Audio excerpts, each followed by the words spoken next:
Hey Smarties, Blair Imani here. I'm an author, educator, historian, and today we're gonna get smarter because we have a question from a Smartie named Kennedy. Kennedy asks, Blair, why is there such a long acronym for the LGBTQIA2S+ community? Well, that's a great question. Let's get smarter. Get smarter with Blair Imani. Today's lesson is brought to you by LGBT on Instagram. LGBT is amazing, and we'll learn more about them later in the video.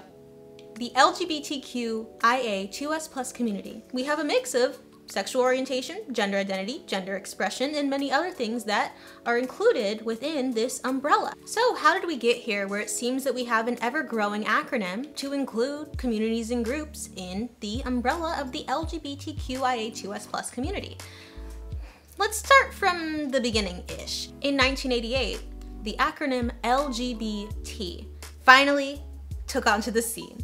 Sometimes people discuss it as GLBT, but LGBT is kind of the more common one. This is important because it includes bisexuals, like me, and transgender folks, people who are outside of the definitions of cisgender identity. And this honored the fact that people who are outside of cis normativity and heteronormativity have been the foundation of this movement. It's not just gay and lesbian, it's not just gay, it's everybody. And in 2016, GLAAD, an amazing advocacy organization, gave the guidance that LGBT was an important term to use, adding LGBTQ+ for queer and plus, because a lot of folks identify outside of those initial 4 letters. But let's break it down even further.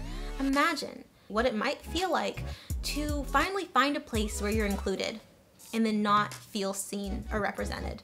And all because you can't be bothered to add a plus to the end of an acronym. LGBTQ+, I mean, it rolls right off the tongue, and it's important to say it's a minor inconvenience when what's at stake is inclusion. And inclusion is important. Not just inclusion, but accurate representation that goes beyond tokenization to actual change. Making sure that we understand folks like Sylvia Rivera and Marsha P. Johnson, trans women, created this movement. So including trans folks in the movement isn't something that's charitable, it's necessary. It's citing our sources, it's honoring the people who made this movement what it is today. Let's break down the entire LGBTQIA2S+ alphabet. But before we do that, a message from our sponsor. Today's lesson is brought to you by LGBT on Instagram. LGBT is curated by a dear friend of mine named Ray, and it's a growing community of individuals who are highlighted and shouted out as part of our rich and diverse community. Of course, there's different pages. They have LGBTQ as well, and LGBT is kind of the main hub that encapsulates so many diverse members of the community. They're helping me create content and helping me hire folks like En Lesueur, who does my editing, and Ren Fernandez Kim, who's directing. Hey Ren. Hi. It's so important that we work with queer folks, that we hire queer folks, that we resource folks properly, and that we continue to do this work. Thank you so much, LGBT. Keep up the great work. So now let's get smarter about the LGBTQIA2S+ alphabet, and I'll be doing some sign language to correspond with the letters in the acronym. L for lesbian. Lesbian has historically been used to describe women who form emotional, physical, and romantic attractions to other women. Keep in mind, however, that this is an evolving conversation. Some people feel very passionately that lesbian should only be applied to women. But there are just as many, if not more, people who identify as lesbians who do not identify as women. As this conversation evolves, the important feature of the LGBTQ+ community is inclusion, creating spaces where people can feel like they belong, not places where they feel kept out and policed. G for gay. Gay has traditionally described men who form romantic, physical, and emotional attractions to other men, but can be used to describe anybody who forms attractions to people of the same gender as them. B, bisexual. Bisexual is often defined differently by individual people. I'm bisexual, for example, and it might be different than somebody else who identifies as bisexual. A good baseline understanding is to know that bisexuals form attractions to people of more than one gender. T, transgender or trans. Transgender describes people whose gender identity differs in some way to the gender that they were assigned at birth. Cisgender describes people whose gender identity is in alignment or the same as what they were assigned at birth. For example, I'm cisgender.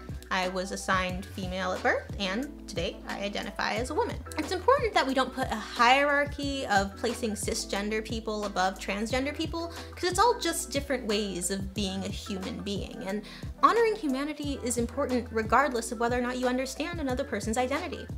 Q.